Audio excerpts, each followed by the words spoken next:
So how we been, guys? Doing Oh, well. been pretty good, man. Life is always hectic, especially when you have kids and you've got I work in the matrix as well as at home. And that of course always sucks. I like to think of it as one foot in and one foot out. And that foot in can feel like it's pulling me a little too hard sometimes, but no, the real life, the life that I really lead is going great. That's awesome. Yeah, one of the things I learned, I heard the other day that really stuck with me was that, like, listen, you can be in the matrix and use it to your advantage also, right? It doesn't all have to be, dark and evil. Like if you can put out like what you and Lanny are doing with, with the podcast and with the YouTube channel, that's positive. That's you taking their instrument and using it for the greater good. And Oh, that's a good thing. And I think we need more people that do that because there's too many brainless creators these days. absolutely. It's funny, taking their tools, they're taking Zoom, for instance, in 2020, before I ever podcast at all my own self. You would have heard me talk shit on Zoom. I would have said, oh, this whole pandemic bullshit couldn't have happened without Zoom. This is Zoom's fault because they're keeping the kids home from school. They wouldn't have done this without Zoom. I hated it. And then I started using it and I was like, oh, you know what? I can use this for good. It doesn't have to be the evil that I immediately saw it as back then. Yeah, all technology is like a hammer at the end of the day. You Mm-hmm. can build something beautiful and you could hit somebody over the head with it. Exactly. Every tool can be Mhm. used for beautiful things, but every tool can also be a weapon. That And said, they rolled out these laptops in the schools, and yeah, you mentioned that you had kids. And by the way, Chud, it's really nice to meet you. oh, Finally, likewise, man, I've been loving your podcast, your YouTube channel. That thank is you. some great stuff, I appreciate especially being in Washington. I'm up here in Northwest Washington in the corner near Bellingham.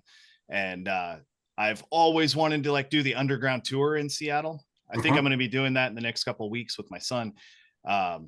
Because I watching your video on that was the first time I've talked to so many people from that area who like grew up there, who were forced to go through that tour as a school field trip or whatever, something like that. And I would ask them, well, what's it like?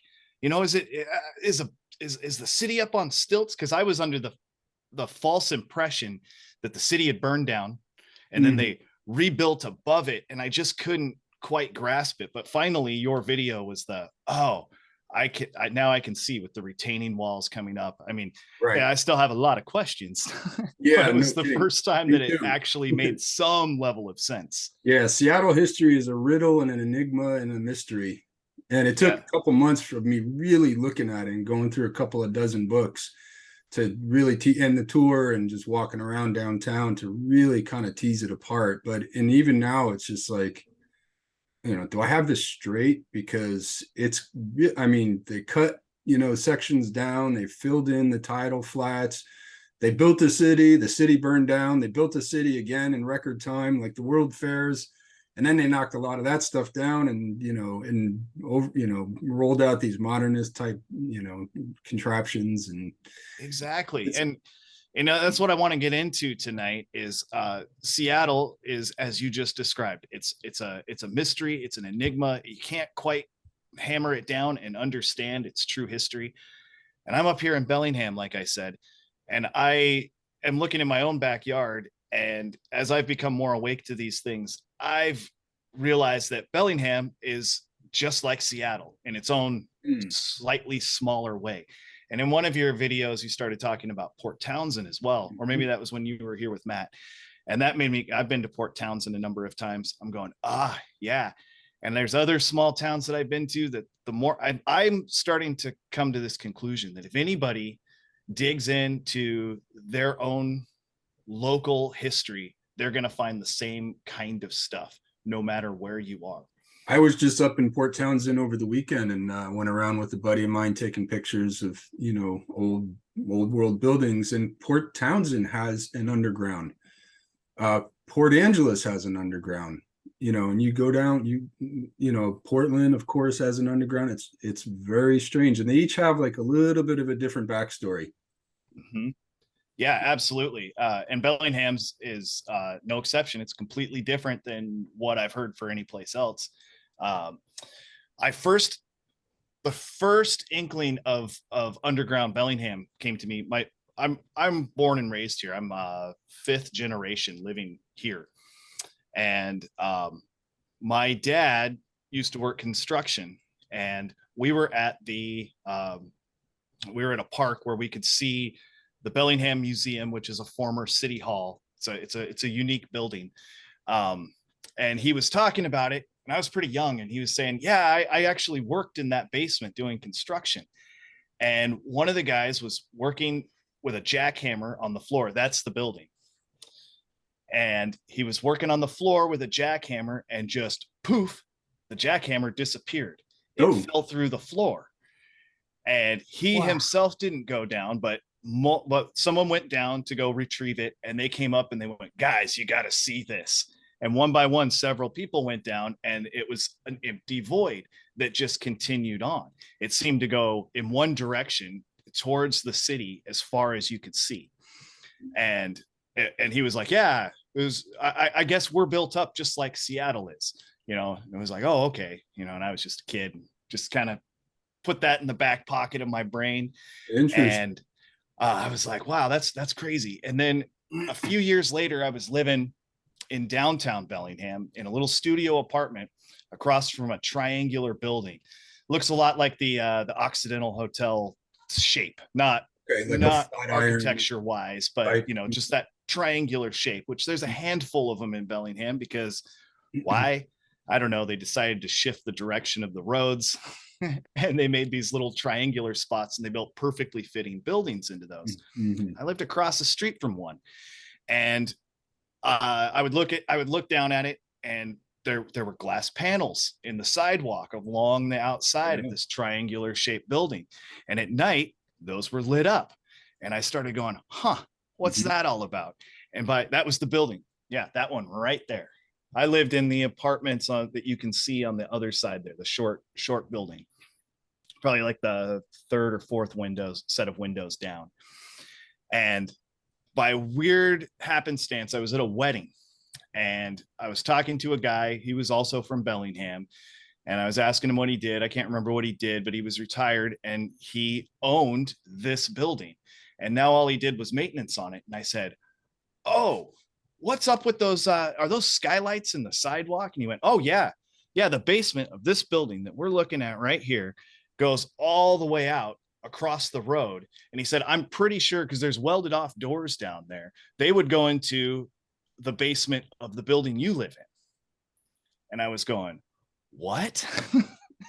You know, like, well, that doesn't make a lick of sense to me, you know, like the interconnected basements. And then over time, I was in a few other basements. There was like a nightclub that I was in bands and stuff, and we'd stay up late after the bar closed, and we'd go down to the basement and smoke weed and drink beers and stuff. And that thing was like a labyrinth on its own. I was going, I bet this continues out. I think we're not under the building anymore, and you know, all that kind of stuff. So this is all just back pocket. This is before I was awake to any of the stuff that you and Matt talk about. But it was always just real fascinating to me. And I would tell it to people, and they would say, well, do you know about Fairhaven? Fairhaven's it's actually part of the same city now, but it's the next city south. And there's a plaque there that is dedicated to the Asian workers that got sealed off in underground Fairhaven and were killed because they didn't want to pay them. And I'm like, what the fuck? That's dark. And Fairhaven itself has much older, much bigger. Yeah. Mayor apologizes to Chinese community. That's the worst apology ever. In 2011 for something that happened in 1903. It took 108 years to say you're sorry, and you kind of said you're sorry like half-assed. Uh-huh. Yeah, well, you know, we put this stone in. It's not even a sentence. Mayor apologizes to Chinese community. It's like doesn't a even say headline. which mayor. Yeah. It doesn't say shit. That doesn't But this look at the is thing, Chinese deadline, no Chinese allowed beyond this point for 5 years. mhm. Like what? This is It's Hmm. it's just it gets so far out so quick with and this is just a I mean, this is a small town. It doesn't it's like 100,000 people. It's Right, you right. know, like we're inconsequential to US history for the most part. There was a small war fought here in like 1855 or so, Mhm. defining the Canadian border. It was like the last section. It was called the Pig War.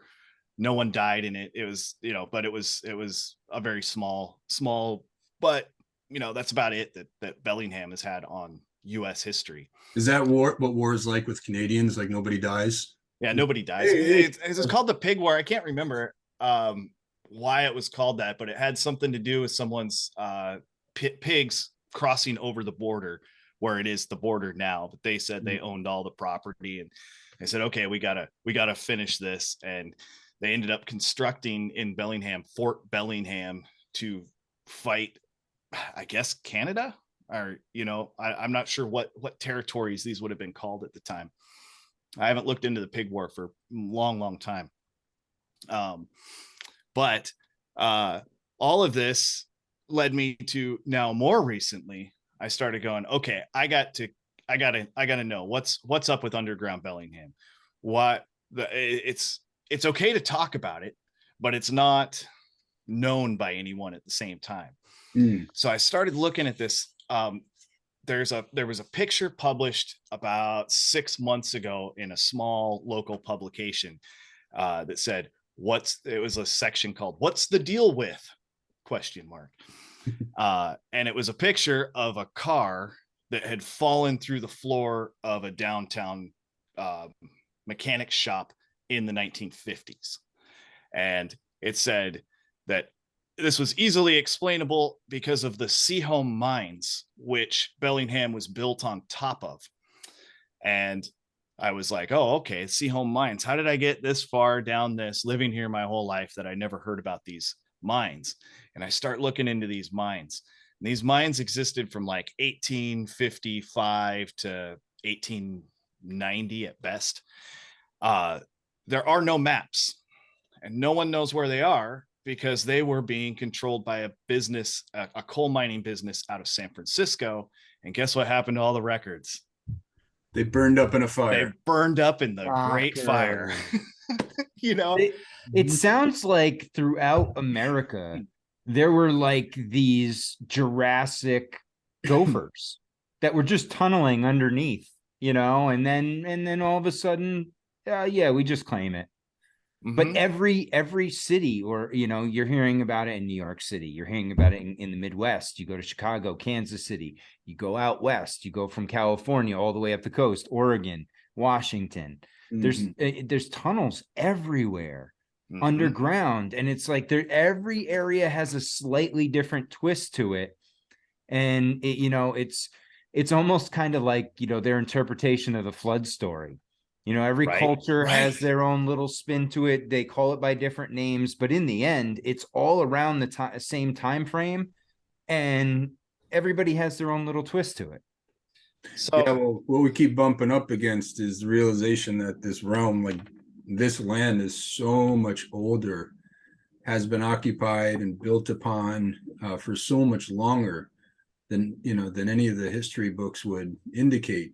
And then you have the high weirdness with the fires, which I didn't know Ellensburg, Washington was such an important place, but they were vying to be the capital alongside Seattle and Spokane and a couple others, and then all three of them burned down within 2 months. The downtowns burned down within 2 months, and then at the same time that there's a state convention going on for statehood, or it wasn't a state convention, it was a territorial convention, for statehood. And then a couple months after, these business districts get torched along with all of the old infrastructure, all of their records, who own what.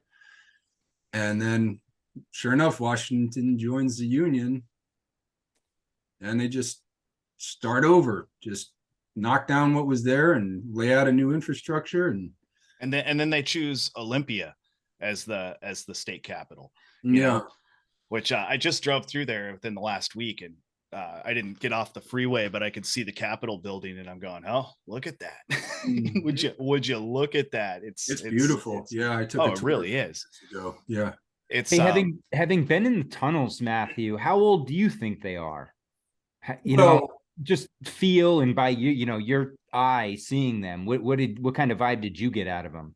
I mean, the Seattle tunnels, I mean, it feels like they're 100 years old, or it feels like they were, built when they said they were. And, there's modern looking, photographs. I mean, modern being like 1910s, 19 teens of them elevating the highways. And then, and then the sidewalks were connected to the new roadways later. So that checks out to me. But then I go into something like the Rosendale Mines, and we talked about that before in the Catskills. And that's supposed to have been mined out like throughout the 1800s. But I go in there and there's like 25, 30-foot ceilings, and they go on for acres. Mm-hmm. And that, I mean, when I was in there, the feel of that was ancient. It didn't feel like it was chipped out by, some, just primitive tools. And, even like they said that they newly invented a hydraulic hammer for that mine. And of course, that's where the natural cement, the American rock cement comes from, that all these old buildings used for their mortar, in which, just to kind of flush that out, that, is like an equivalency to the Roman cement. Like, it hardens underwater, it gets more durable as time goes on, it's self-healing, and it's flexible almost too. Mm-hmm. Right, like within being harder, it also has give. Mm-hmm. Which is, Roman cement is on its own. I mean, it's its own research project on right there. Yeah. And compared to the materials they're using today, which are only meant to last like 50 years. Yeah. I mean, that's something that can't be ignored. Whether we're talking about Bellingham or Seattle or New York City, or even, let's look at the Great Pyramids, the pyramids in Giza. We have the Great Pyramid, supposed to be the oldest one. It's also the biggest and most magnificent one. And mm-hmm. Then they made and then if we go by their timeline, then they made a few more, but it's like each time it's not quite as good as what it used to be. And you zoom all the way up to now, it's like I'm living in a house that was built by my great grandfather in 1916. And this thing is a tank compared to anything that's made today. I mean, this is a very well built home. They don't build homes like that around here. I don't think anywhere. We dealt with some flooding about a year and a half ago nearby here. And the big problem is that all the houses were so cheaply made, they just disintegrated when they were hit with too much water. This thing, it wouldn't bode well being hit by that much water, but I don't think it would disintegrate the way, something that was built just like 5 years ago. Mm-hmm. And within that too, something that I know is, we have all these like regulations, like you can and you can't build in different places. Why would Bellingham be built? Why would we choose to build all these tall buildings on top of mine shafts when there's plenty of space, I have to assume, where there aren't mine shafts? And yet today, if I wanted to build something out in the middle of nowhere, I feel like I'd be, if I'm getting permits and stuff, they'd give me a hard time. They'd say, we don't know about soil erosion. We haven't studied the land out here in the middle of nowhere well enough to decide whether or not you can build a single dwelling on it, let alone we'll just put up a whole city right on top of mines, like. Well, maybe Matt's right. Maybe it was Jurassic gophers that did it. That's what I'm starting. It's like, why not at this point? There must have been some period where there was these huge animals. No, but it makes you wonder though, why? And it goes back to kind of what we were talking about before with some of these. You see it more in the cathedral type buildings, more of the sacred buildings. they just build on top of each other. It's just layer upon layer. They, they'll put their own touch on what was before, but there's something about that land. There's some energetic value to that land that requires them to build on top of it. And I think that's the same with some of these big cities. What I call them kind of the reset cities. You have wherever they had a World's Fair for the most part is one of those cities. Yeah. So to my point, I got this picture here. You can hardly find this thing on the internet. That thing's massive. Look at this. This was Bellingham's second city hall. Okay. That looks just like it's not the city hall, but in Port Townsend, it's the county building, I think. The date on that was 1890. Then that one that you had some pictures up there, Matt, was the one that replaced it. Well, yeah. This is that building. And what year is that?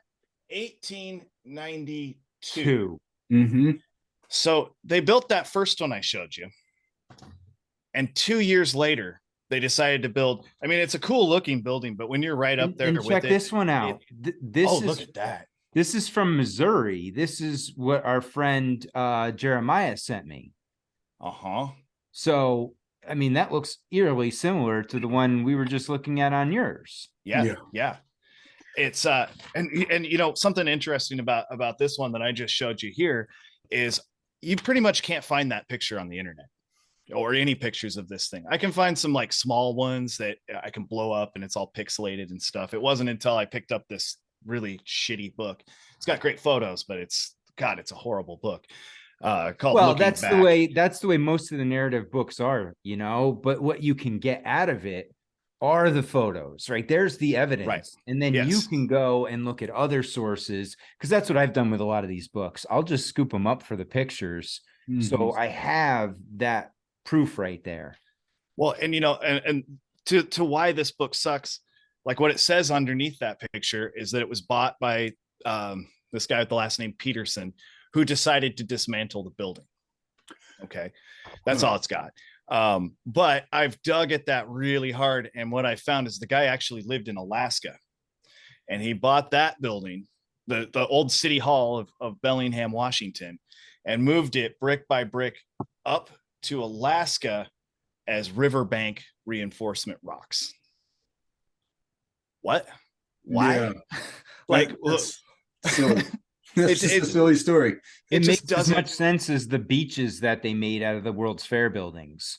That was one of the stories, was that they took all the old concrete and plaster and they threw it and made beaches. I know they did it in Chicago, and I believe they also did it in San Francisco. And you can go out there and find pieces of concrete on the beach that are old remnants of the World Fair. Just to also put things in perspective for how small Bellingham is, right here is the first courthouse. So they built that. That's what you would expect to see, right? Yes, you wouldn't expect to see these lavish buildings with towers and spires on them.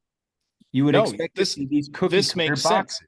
Yeah. And there's like a whole story about how they bought the bricks from San Francisco, and they were brought in on a barge, and it was the first brick building in the area, and blah, blah, blah. But one thing that makes it interesting, you can hardly see in this big picture here, but there's a little circle right there. That's where this building is today. Now, if you can see, this is water. Mm-hmm. This is out. It's up against the water, but now it's right here, way inland, as this is all backfill, just like Seattle. Bellingham filled in all the tidelands out there, and it just makes you go, why would so few people go to such extreme efforts? And there's nothing about how they did it, they just did it. And so at least with Seattle, they can say things like the Denny Regrade project and all the sawdust from Yesler's mill, and like they say something. Here it's just, no, we just filled it in. That's it. Right. And we're just supposed to accept that. And one that of the other building, that one things- is still standing today too. And I can see from these pictures, those doors stick up about that far above ground. About it's like a 1 foot space. It looks like a little window, but Mhm. it's actually the 2 doors that are on that old photo. And you can't tell that. You wouldn't ever know that from driving by or even getting out and looking at it, because there's a little plaque saying first brick building in this county or something to that effect. So did they say that was done after the regrade? Well, they don't say there was a regrade here. Oh, that's See, interesting. Seattle's got that. They can say, well, we did this regrade and that filled in the flatlands there. But here they just say we just did it. It's not. Yeah, because well, when you were saying that they made, how that building was surrounded by water, now it's inland. I was Mhm. wondering if there was some, other areas of town that also got leveled, so to speak. Yeah, you would think so, but not that I can see. Yeah. Not from any of the drawings or photographs that I've seen, which there's a handful of drawings of the general landscape, like from up high, from a vantage point that I don't think would have existed unless they were flying in something back Hey, then, Chud, maybe which I'm I'll pretty come open up. to. Maybe I'll come up there to Bellingham and we can poke around town together. Oh, dude, I would love to. Yeah. Like that's I love showing people around, especially in the last few years as I've gotten wise to a lot of this stuff. I can usually make people scratch their head pretty good, but someone like you would actually contribute to the conversation and think about it, as opposed to most people. I get them just going, yeah, I don't know. Yeah, it's a lot to wrap your head around. It is. It's well, it's, you've got to be open to that everything's been, I want to say a lie. Really, it is a lie, but at least we've been misinformed. What are we looking at here? So this says this is the 4th Ave regrade from October of 1907, supposedly in Bellingham. I've never seen this picture. Wow. So they had a regrade project too. So that makes sense. If I should start looking with the word regrade, because I've never been able to, in books like this, because there's just not a ton online. There's not a lot of stuff, and there's like a historical society here, but I don't want anything to do with them. The other thing to dig into, Chud, is the state archives. Try to find the Washington State Archives, and because you'll find a lot of great old articles, papers, things like that in there that you won't get anywhere else. There's a Washington State Historical Society building that when I saw it, it was like, holy cow, it's just like a beautiful, like kind of Greco-Roman building right next to Stadium High School in Tacoma. Mm-hmm. And I've been wanting to go in there. Tacoma's interesting too, man. Oh, Tacoma's, yeah, high strangeness in Tacoma. Stadium High is just mind-bending. Tacoma's older than Seattle, am I right? Yeah, well, it developed faster first in terms of like the railroad arrived at Tacoma and then stopped, and then Seattle kind of went bust for a few years. Like, so they had the railroad show up, the Transcontinental Railroad show up earlier.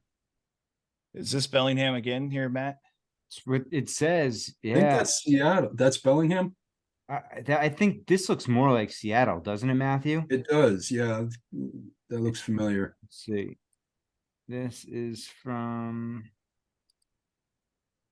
That's definitely Seattle. Yes, that's that's Bell Street. Yep. Well, that's not the same picture, but yeah, let's see. These are all Seattle. That's probably the Bell Street that got it confused in there. And I took a tour of Stadium High School in Tacoma, and there was a local tour guide, and we couldn't get in because it was during the whole lockdowns. But I looked at it pretty closely on the outside, and first of all, it's like 12 stories, built into a hillside, and then the tour guide told us there's underground tunnels there that the high school kids used to like be able to get into, and then they cemented them over. But there's things like, the story that he shared with us was they got all these bricks they were ballast weights from like merchant ships that came from China. So they would come here, they would unload their cargo, and then they would toss these ballast weights that were these bricks, but they're beautiful, they're exquisite, they're sort of narrow profile, high strength. They're like those old Roman bricks. And I'm looking at the arches around the windows, and the bricks in the arches around the windows were trapezoidal shaped. And I'm like, that's not like throwaway bricks. That's like super high quality. Look, hey Matt, bring that last one you had up again if you can easily. Which one? The very last one you had there with it was a Denny Regrade picture. Because I just saw it on John Levy's channel. And he was pointing out, I'd seen that picture a bunch of times. I bet it was in there. Yeah. And he pointed out something I just hadn't seen before on there. John Levy picked up on the Seattle thing. Yeah, I think he's getting into it. It's not this one. It was the one with here we go. This one right here. So we've got on the right side of my screen, we've got that mound right there, right? With the flat top. Yeah. Look just to the right of that at the height and squareness of that building back there. Well, that picture might be from like 1914 or so. Like these regrades went on for decades. Yeah. And it has no windows though. He actually said this was the oldest picture of Seattle, now that I remember. And now that's not even close to true. No. John said that. I'm pretty sure, and I don't want to misquote him, but that's what I thought I heard him say. Yeah, he was also noting it looked like a gallows or something down there, but I think that's part of the hydro mining or hydro. What's the name of the process that they're using? Yeah, hydraulic mining. Yeah, hydraulic mining. I got into that on a podcast once, talking with Jared Murphy, author of It's Not Aliens, Worse It's Us. It's a book re-examining human history. Yeah, basically like a fuck you to ancient aliens people and saying, no, this is ancient humans that did all these things. But he was talking about it in probably around the same time, around the turn of the century there in the Grand Canyon, and that they were doing a ton of hydro mining down there at that time, and that there's still like huge mountains of pilings from left over from the mining that they would do. And he was just asking the question, how was this thing built, or made? Was it carved by a river running through the same place forever, or was it like stuff that we were doing as recently as 100 and the Grand Canyon, just the Grand Canyon in general? The Grand Canyon in general. Oh, that's when we start getting into electric universe theory. Oh yeah. Oh man, I'm so open to that being some kind of electrical burn.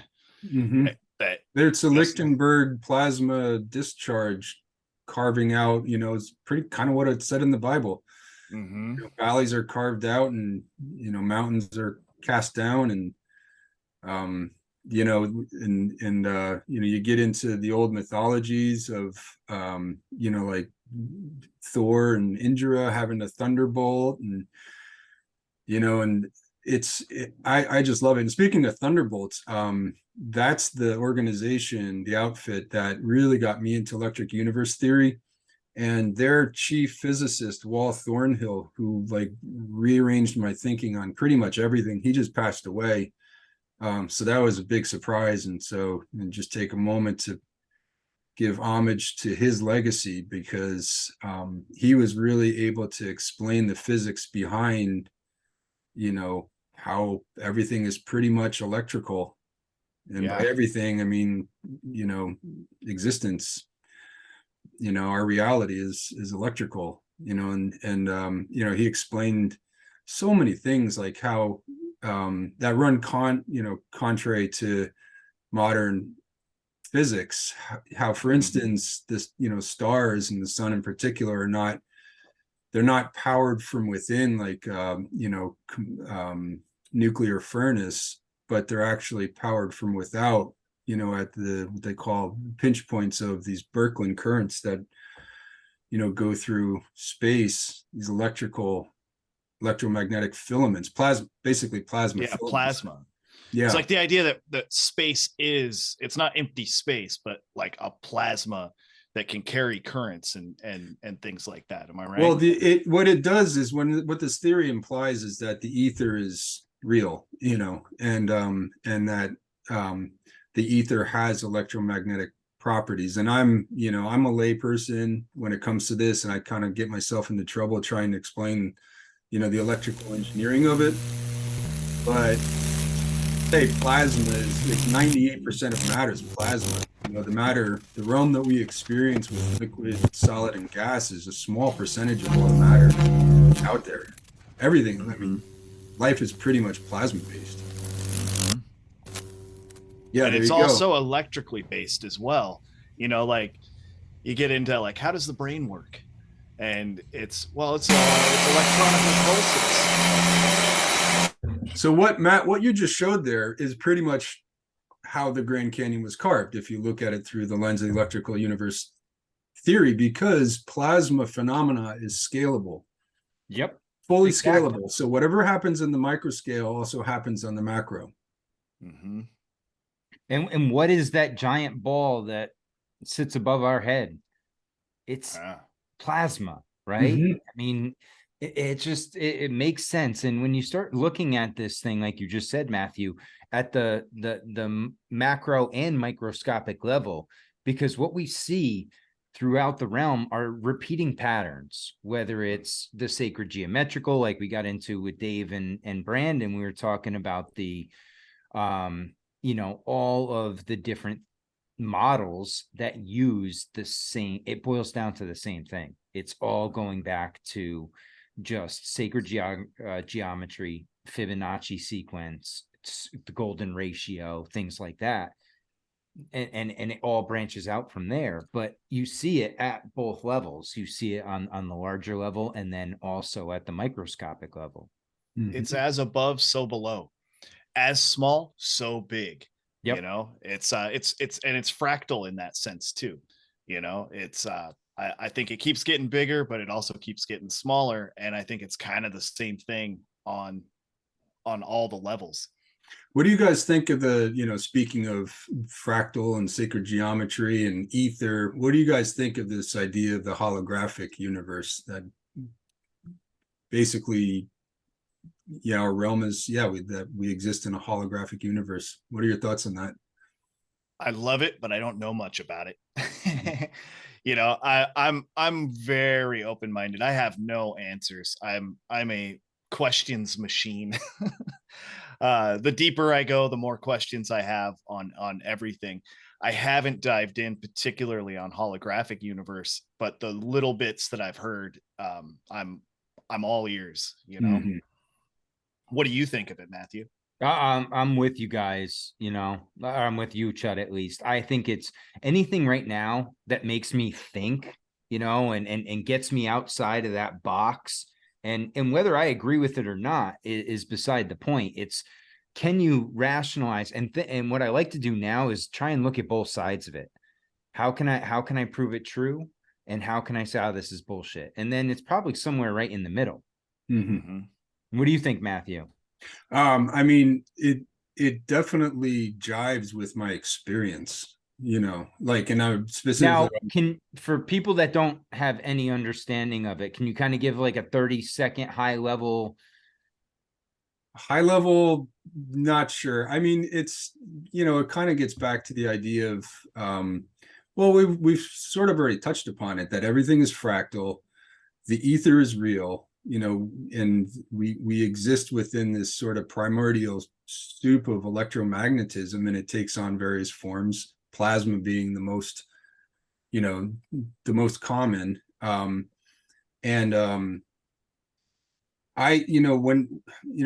started to say that it comports with my experience, and specifically what I'm talking about now is, working with entheogens and plant medicines. And, Matt, I've shared with you that I've been working with ayahuasca for about the past 5 years. And, a lot of folks have, done different things, mushrooms and whatnot.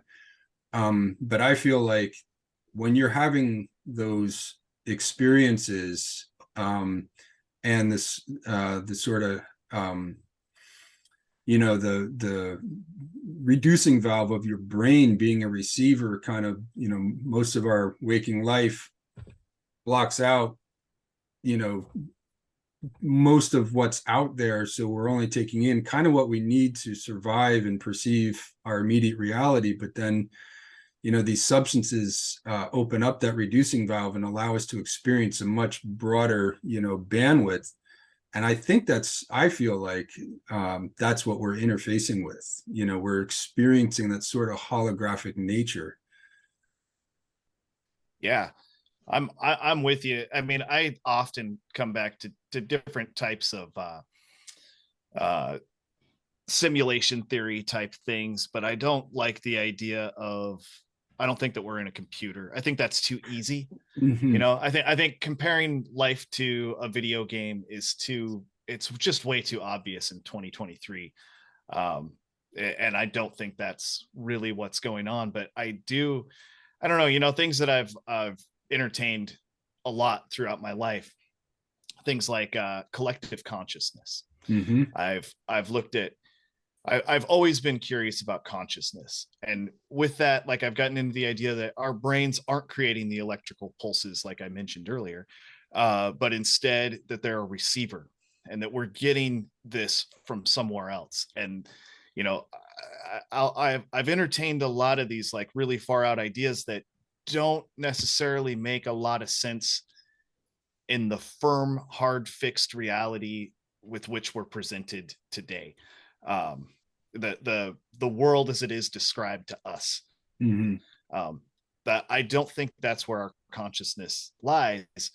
I'm open to ideas like that we're living in a realm that is that's consisting at the same time in the same place as many other realms. And that's where like ghosts, demons, angels, Bigfoot, all these things that some people see and other people don't, they could all be right here. And holographic universe as a whole is one of the many ways that I can entertain these ideas with. Mm-hmm. Yeah, no, I agree.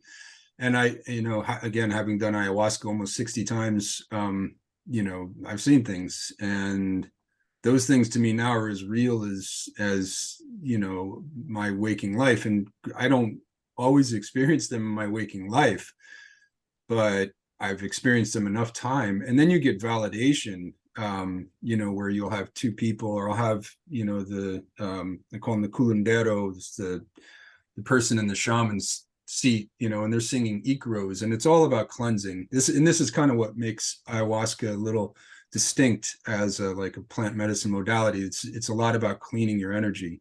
And so you're working with a practitioner who's singing Icaros to you, and that the energy, and it's kind of like the organ in the cathedral, where that song is moving energy and it's working with the energy of the plant, of the ayahuasca. And it's and whatever is sort of dissonant in your energy field within your body, or your energy body, the idea is that it's vibrating that out of you. And what you'll end up doing, what's common, is that you'll purge. You're kind of, it's very alchemical. It's like where your liver is turning this negative energy into a fluid that you can then release from your body. And that makes sense. And it does. And that gets along the lines, Matthew, of, kind of you attract the energy that you give off.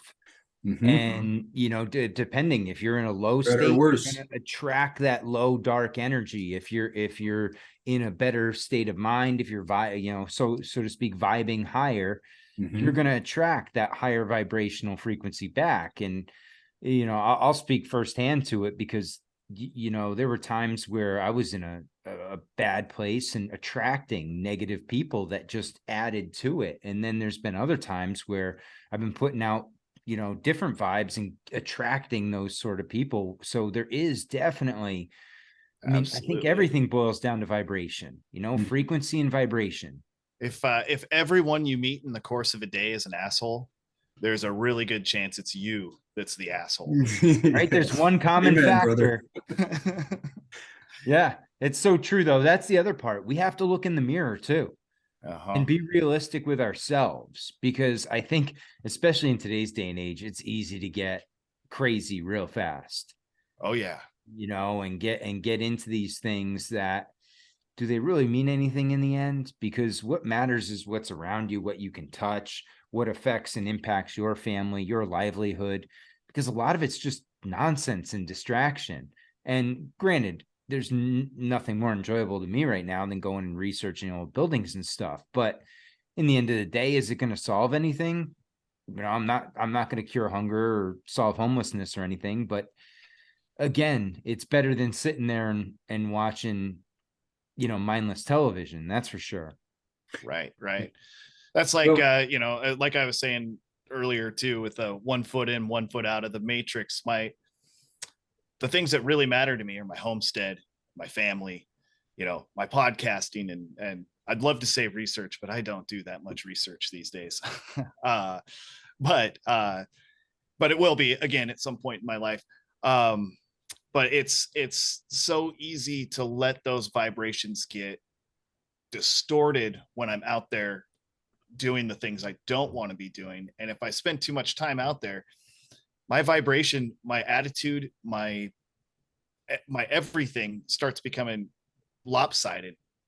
And then it's harder to step back out of that and then get into my real life, my real job, my real family, my real existence. And sometimes those things bleed over and it's not great. It's great when it goes the other way. Sometimes things are so great here that even though the world's falling apart outside of me, that just doesn't affect me. yeah, I think it's extremely important what you're doing and focusing on your homestead and your family. And, that's these last 5 years have just been a complete 180 for me. And that's when I started working with ayahuasca and so forth. I spent I've told Matt this, I spent like 20 years, considering myself a leftist, and I was pretty hard left, man. And then, I lived in Newark, New Jersey for quite a few years, and I worked with the inner city community. We did all sorts of police brutality work, and and we had all sorts of city council campaigns, and the mayor of Newark, Raz Baraka. I bring him up because it's like important reference point for me now, because he's the product of multiple generations of and like a long legacy of civil rights activism. And he rose out of that to represent really this generational push towards civil rights and self-determination and all this stuff. And so he gets into office and started doing some really good things, and and then the system throws this fear grenade, and then he's at everybody, and then he's like the hardest nose in terms of locking everybody down, and taking the basketball hoops out of the the public park so the kids would stay inside their their little box apartment and for 2 years and put masks on, social distance. And it's like, this is what I signed up for. Like, no, man, that's the fear programming. And so it all these last few years have made a lot of things clear for me, that really the hard work to have that sort of positive effect rippling out really does start with yourself, man. It really is. So, I mean, how I treat my kids, how I respond to my wife, just the little things in life, how do you, treat somebody at the grocery store? Just these mundane interactions that we have can make or break somebody's day. Yeah. And especially kids are suffering so much right now, and they're walking around with so much grief and depression and like suicidal thoughts and like this. And just by, maybe a kind word to somebody can just completely change their life. Absolutely. Being kind to the world around you is it has such a positive impact. I felt that a lot in 2020 when everything was being locked down and people were wearing masks everywhere, and I didn't ever go along with that program. And I would go to the store and I'd have to psych myself up before going in, because I was going to have to go past someone who was going to ask me to put on a mask, and I would have to, just to have this little song and dance that I'd go through to get in without having to do it. And it could easily have put me in a bad space. It did put me in a bad space, but I'd have to pull my mind together. And when I would see someone who needed help getting something off a shelf, as you know, a short old lady, I'd happily grab it and smile and hand it to them. And I would see such a response from these people who aren't seeing faces at this time. They're not seeing, I'm the only face in the store. And if I'm in there and I'm the only face in the store and I'm angry because I probably am angry deep down inside at the fact that everybody's wearing masks, that's not going to help anything. But when they'd see me, they'd forget for just a half a second, just a half a second. Oh yeah, smiling faces. I forgot about those. And then they'd probably get scared and run the other way because they'd be afraid they were going to die. Programming kicks back in, but they had that moment. But they have that moment. And same thing with every single clerk or checker that I'd speak to. I would always, you know, I'd have to say, I'm having a great day. How are you? You know, because it was just so important to me to keep that up during that time, because those vibrations from everyone, and including myself, unfortunately, were just so low that it took some, you know, personal conscious work to keep those high. And I would absolutely feel the effect of that right away. Well, and I think that was intentional, right? That whole operation was to lower everyone's vibration, to get everyone in a state of fear, because then you're much more easily manipulable. You know, you're malleable when you're in a state of fear. You're looking for help, and they, you know, they were enforcing obedience, and which goes against, you know, normal nature is, you know, just comply blindly. At least you have some say, but hey, it is what it is. You know, I mean, I think we're out of the water for now. It's on to the next one, you know, and that's where we, like Matthew said, by again doing what you're doing with the homestead and what Laney's doing, and showing people how to can food and do things that our grandparents used to do. That we need to get back to doing and get off of the dependence on the system. Listen, rarely are you going to be able to get completely out of the system, but the less dependent you become on it, the freer you actually become. Yeah, absolutely. I mean, I spent, you know, a lot of the lockdown learning how to garden. Now I can garden. I've got, you know, starts germinating here. I never knew how to do that before. I built a chicken coop in my backyard. I had 5 chickens. Now I've got 4. One of them got taken by a Cooper's hawk, which was just in the yard just a few hours ago. We had to chase it out because we let them kind of roam in the pen. And yeah, this thing has got eyes for our chickens now. It's a buffet. Yeah, man. All you can eat like, chicken buffet. Yeah. You know, you take all this low vibration bullshit, you just turn it around. You metabolize it, and it's like this sort of alchemical thing, and you just turn it into gold. Right. Well, look at again 2020 as a whole. How many people started really good podcasts during that time? How many people used it to learn a skill? Like you started growing food. A lot of people did a lot of things that were previously either outside their comfort zone, or they just didn't think they had time to. But once they were told, you know, do your duty and stay home, then they started trying to find things that actually brought them joy, as opposed to just being at work and back home. Yeah. Well, and people got away from the mindlessness of day-to-day life. I mean, you think about life pre-2020, and everybody, not everybody, but a lot of people were stuck in that mainstream mentality. You know, you'd come home, turn on the TV, sit down, you know, just mindlessly consume. And I think 2020 was kind of a wake-up call to people like, well, guys, do you really want to spend your life sitting in front of a box when there's so much more beautiful and exciting things out there? And I think it was an eye-opener to a lot of people. And I think it did push those who see the bigger picture back towards the natural way of life. And I think if we can swing that pendulum that way, that's how we kind of defeat the system in a way. I'm 100% with you, Matt. That's the white pill that I have these days, is that I think more and more people are more conscious than they were for decades.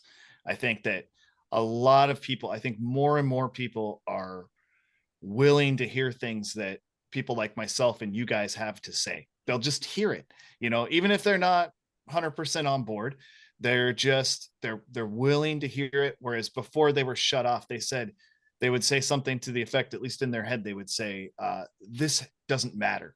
Leave me alone. And I think we can credit can't that wait with for the game to start. Yeah, I think we can credit that with the slow drip too, and the consistency of people like us just keep on putting content out. It doesn't matter if 5 people are listening to it or 100 people are listening to it. Just keep putting the message out there and try and gain some momentum and swing that pendulum yourself, at least in, again, your little world. And that's all we can really control is our direct world. Yeah. And a lot of it is like, you know, in the past too. And again, like, so I've spent years like as a leftist, and it's this constant like in your head thing, and you're trying to win the debate on Facebook. So I got off Facebook 5 years ago, but you know, I used to be in that mode where it's like trying to, you know, sort of win the logic argument, and it's all up in the head. And then I really think now, like Chud, you mentioned like going into the store and like smiling to an old lady who's just, you know, maybe afraid of whatever she doesn't even know, the invisible thing. And but she sees you smiling, you know, and just by that, it's like you're the guy without the mask that's not going along with the program, but you're not doing it like rah rah with your fist in the hand. You're just doing it by not wearing a mask and keeping grocery a smile. shopping. And by grocery shopping and just not by being living your best life. Yeah. Right. And you're the guy that's smiling in a good mood, and you know, you're not going along with the program and drinking the Kool-Aid. And that's what stands out. I think that's, you know, as impactful as anything we could be doing. Well, and even, you know, outside of the last 3 years, the going along with the program and drinking the Kool-Aid has also included being more, at least where I have physically been in the last 10 years. It seems that we shut more and more people out, that we don't communicate with other people nearly as much. I told this on another podcast fairly recently, but that day I was getting ready to leave a parallel parking spot, and there was someone trying to back into the one in front of me, and they were having a real hard time, but I could see they had plenty of space. And I just rolled down my window and I motioned to them to keep coming, slow, stop. And then they pulled forward. I figured it was like a teenage girl who didn't know how to drive yet. Lo and behold, a 75-year-old or so man got out of that car, and he came right up to my window and he said, "Thank you so much. Do you know how long it has been since I've interacted with another driver that personally?" And I was just like, well, hey man, you're welcome, you know. And you know, we shook hands through the window, and you know, he went off and did his thing. But it was like that blew that guy's mind, because he's older than me. He's familiar with an era where nobody would ever let someone struggle parking a car without giving him a hand. And, you know, I just did it, you know, not even really thinking. I wasn't trying to spread the positivity, but it really kind of sat with me afterwards. And I was like, wow, that was a really positive interaction. And I should, and so should everyone else, just try to have those positive interactions everywhere they go, because seriously, that is what will raise the consciousness and the vibrations and bring us into a higher minded space as a whole of society. And that's when we can actually destroy the lies and the deceptions that are all we're bombarded with them constantly. Yeah. And that's the common thread, I think, you know, when we talk about, well, there's urban fires and there's undergrounds under these cities, and our history is bullshit. You know, it's we're chipping away at the lies and deceptions, and some of them go back, you know, 100, 200, 500, however many years. And then some of them are just, you know, they're rolling out, you know, 3 years ago. And you're like, you know, this is horse shit. You know, we know better. And if enough people, I mean, I don't know, maybe we'll live to see a, you know, watershed moment where there's a critical mass of people calling bullshit, or maybe we won't. And maybe there'll just be, you know, enough of us that just go our own way. You're not, you know, I've accepted too that, you know, you're not going to save everybody. There's a lot of people that don't want it. A lot of people are comfortable living in the fear state, and that's what they're used to. And I equate it to like your radio, right? The old school dial radio. And there's some people when you tune into them, hey, you're going to get the music you want to hear, right? And it's something you can kind of vibe with. But then there's other people, you get to their station and it's just static. And it doesn't matter how hard you try and adjust that dial to try and listen to them, you're just going to get static from them, and because your frequencies just do not connect, and that's okay. Yeah. And the fact that you don't have to fight with that person, just move on. There's another station. There's somebody else that's going to play some good music. Get away from the one that you don't connect with, because in the end, there's a lot of wasted time in just pointless arguments too. Frivolous stuff that just wastes not only time, energy, effort. You could be doing something totally different. It's like, just move on. It's okay to disagree. You might not ever get along with each other. Go your separate ways and be better off. See, the key is, I like that analogy a lot there, Matt. But the key is realize when they're not hearing your frequency. Yep. Because chances are you recognize what their frequency is, and maybe you're just trying to change it a little by doing something. But if it's angering them, or even if it's just falling on deaf ears, you're wasting your breath and you're wasting your time. But if you're angering them, boy, just turn around. It probably doesn't matter. No. Whatever it is, unless we're talking about a life and death situation. But if you're talking about like what we podcast about and what we talk about, just turn around. I'm with you, Chud, because even with the old world stuff, like I get a lot of people that are like, who gives a shit? I'm like, okay, yeah, that's fine. I'm like, it may not matter to you.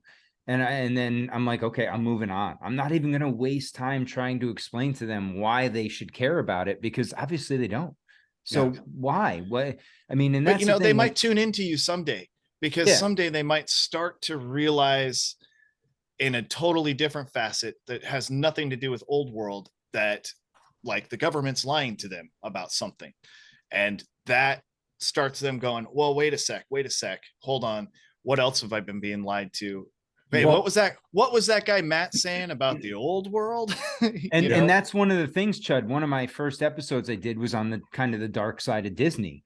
And that opened, I got a couple people that were like, man, I've never even considered that. And then listening to your podcast, and I went out and I did a little research on my own, and it was validated what you were saying, that it changed my opinion of something that I put in such high esteem and invested so much time and money into, to realize what it was really supporting.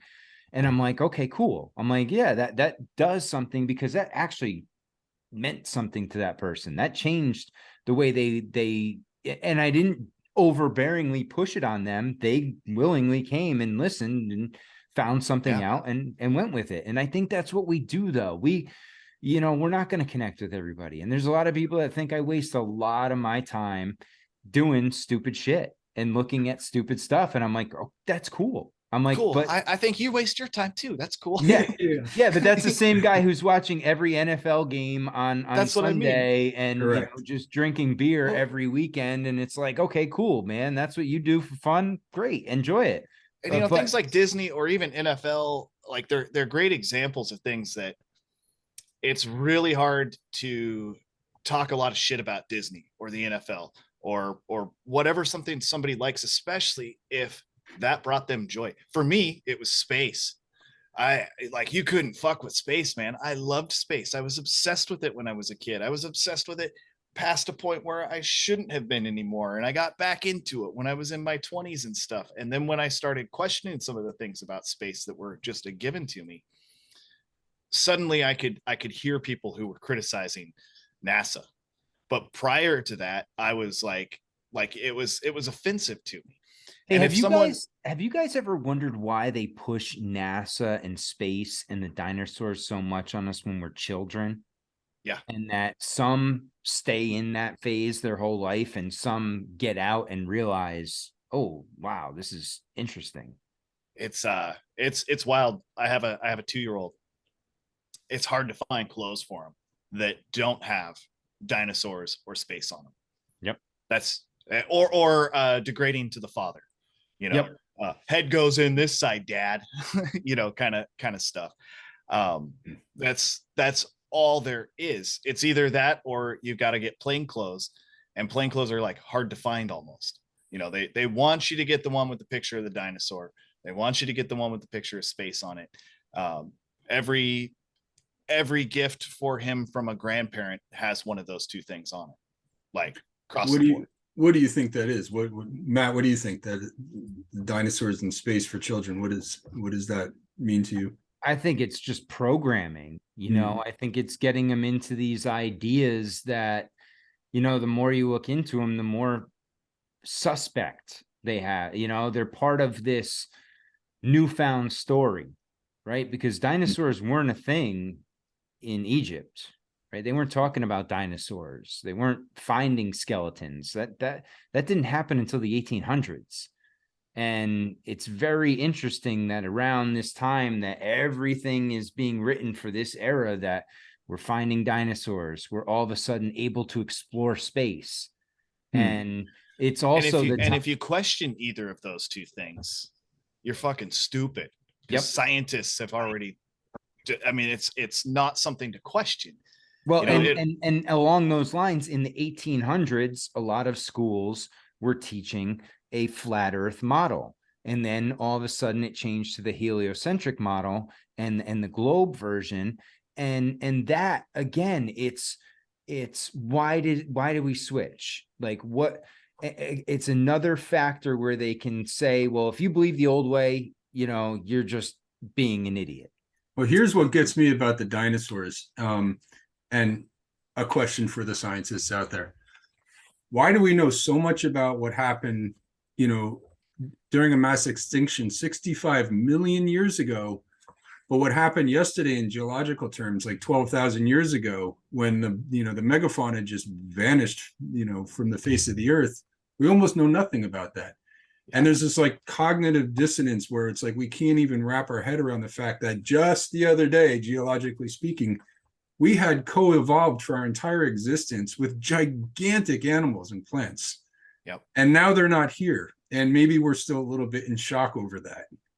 Right. And we make up these silly stories about how we hunted the mastodons to extinction. It's like, okay, did we also hunt the big-faced bears to extinction? Right. You know, the saber-toothed tigers and the giant rhinoceros, sloths. And ask yourself this too, Matthew. We know everything that happened 65 million years ago. We understand this, and we have a full understanding of what that was and what it was like. But yet we're having a real hard time figuring out what happened in Seattle less than 200 years ago. Correct. You know, like most folks try and figure out when your house was built. You know, you can probably do it, but it's not right there. You know, and then figure out everyone who lived in there. Just the plot of land that you're living in. Like, just try and figure out the history of that, and chances are it's going to get convoluted very quickly. Yeah. So that gets back to the kids' pajama motifs, because it's storytelling. We tell ourselves, or we're told stories starting from a very early age. And the stories that we have in this modern age are stories that like comport and comply with, modernity and everything that goes with that. And what else do space and dinosaurs do to us as, humans, as individuals? It makes us feel so small and insignificant, right? Ooh. Because dinosaurs are these massive giant creatures, right? And we would never stand a chance against them. Space is just this amazingly open and infinite possibility, and we're just a speck on a rock that's floating through it. Mm-hmm. It spawns thoughts like I just had it said to me for the billionth time about a week ago. Isn't it pretty? I asked if they believed in aliens, and they said, well, it would be pretty arrogant for us to assume that out of the infinite space that exists, that we're the only ones that have intelligent brains. And it's like, okay, I wasn't starting the conversation, but if you believe that space is infinite, if you believe that we're that small, maybe we are the center of the universe. I'm just throwing it out there. What if we are? What if we are special? What if we're talking? And the thing I've been thinking about lately, Chud, is what if we're talking about the same thing? What if they see aliens the way that we see multiple timelines? Right. And they're talking about other universes with intelligent life, when in reality, it's just alternate timelines where, like we were talking about before, your you make one decision, boom, you're on that timeline. You make this decision, you go on the other timeline. But all those timelines are all happening all at once. It's that everything has already happened before. Nothing new is being created. And I think that's a possibility. And I think, again, space is another way to disjoint us and create a divide there, when we may be talking about the exact same thing, just using different terms, and they believe it's up above our head, and we believe that it's in a realm sense, in a vibrational sense. And that gets back to the radio frequency that you were talking about too, of that they're not going to hear, chances are they're not going to hear what we're talking about. I'll listen to anything anybody has to say about aliens. Trust me, I've listened to way too much. And I'm still into it. I still entertain those ideas, but I'm kind of on a different path right now, and I'm thinking about things from a different angle. And most people get straight up angry if you start questioning just that. How is space the way it is described? Like that question alone can make someone's head explode. Let alone the moon landing. You really want to throw a grenade. You went there. Yeah, you just go in and go right to it. I mean, that's one way I start feeling people out too, is do they even question it? Yeah. Right. If they have no questions about the moon landing, they are 100% certain that it took place as we've been told, okay, fine. Then I know I can't talk to that person. You can probably save your breath at that point. Yeah. Yeah. And not just about space or the moon landing, but just about. No, it's today in general. Think you can kind of generalize certain groups of people, unfortunately, by asking one or two questions. Yeah, you can. I mean, you can ask people what happened last week in terms of like the lockdowns, and hey, all this information is coming out that proved the conspiracy theorists right. And when they glaze over, that's the group they're in. Ask them about Ukraine. Ask right? them, yeah, it comes down to this, like, and there is a little bit of there is a grand bifurcation of society going on right now, where you have people that are comfortable just existing in this groupthink hive mind mentality, and it's not about reason and rationality and logic and any of that stuff, and it's not about how smart they are, what degree they have, or what they're an expert in. It's about, are they comfortable in their own mind, like having their own individuated thoughts, or does that scare them? And are they gonna run, like, reflexively run to where the programming sent them, into that that sort of hive mind groupthink, and are they going to get any resistance, right, Matthew? I think people are so afraid of getting resistance from other people at this point that, like, they'll be willing to just go with the flow. And rather than say something that might upset the herd, because the majority feels this way in their little area or their group that they're in, they'll just go with the group. And I think that's a slippery slope that we're in. And I think it has really divided in 2020, showed a lot of people that were willing to just step back and even question. And those are the people that I want to connect with, and I want to get out there, reach out to, because those are the people that can still, start to think independently and begin deprogramming or de-indoctrinating, because we've been bombarded our whole lives. Defragmenting. Yep. Yeah, that's a good way to put it. Yeah. Guys, anything else we want to hit here real quick before we wrap it up? We could go on all night, I'm sure. Oh, of course. I'm just saying. Yeah, this is just we're only 1 hour in, man. Isn't this like a 6-hour deal? No, I can't. No, we could go on forever, but we could wrap up anytime as well. Well, let's talk again. Yeah, for sure. Definitely, we can do that. Excellent. I'd love to talk about like megalithic architecture, because that's what got me into all of this. The whole thing with like world fairs and old world cities in America, that came much later for me.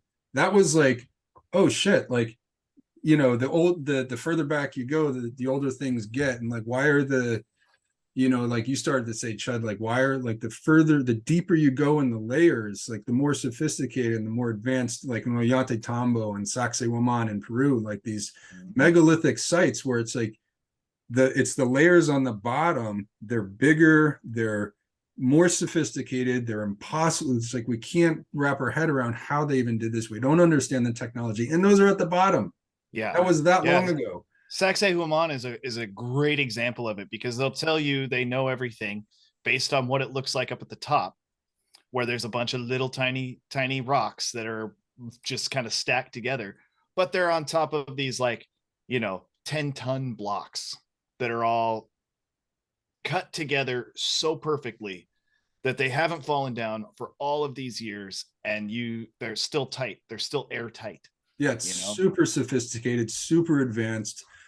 So yeah, that stuff came for me before, and then I realized, wow, there's like an even greater mystery I feel in my own backyard. It's right here. Yeah. There's old world cities that you scratch the surface, and it becomes inexplicable, and nobody seems to be aware of it.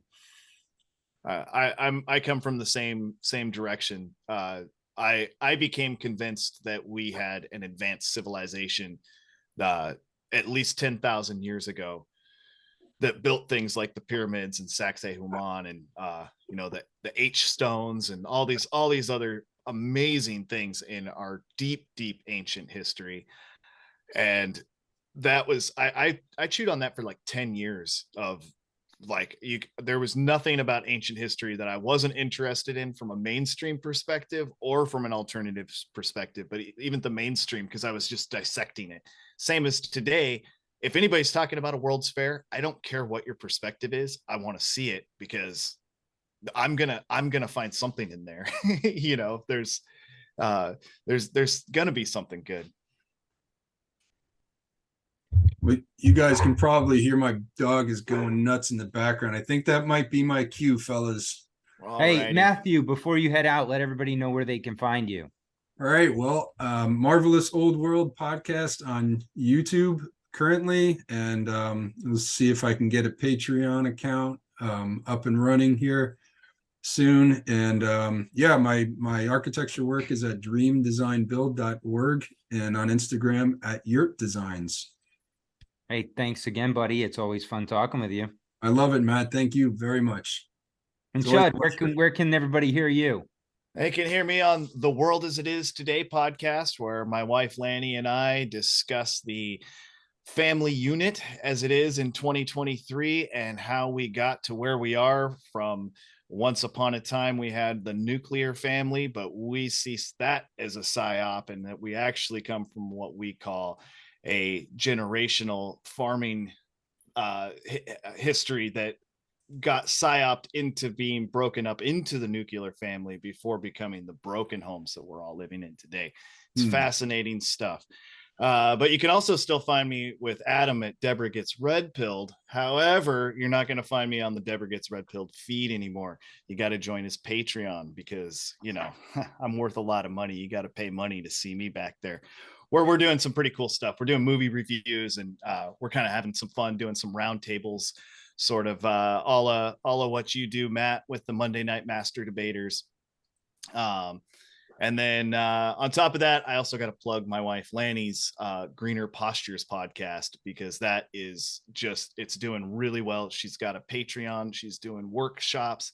She just wants everyone in the world to learn how to do what our recent ancestors knew how to do all over the place. These skills that were lost only in like the last 100 years, even 50 years.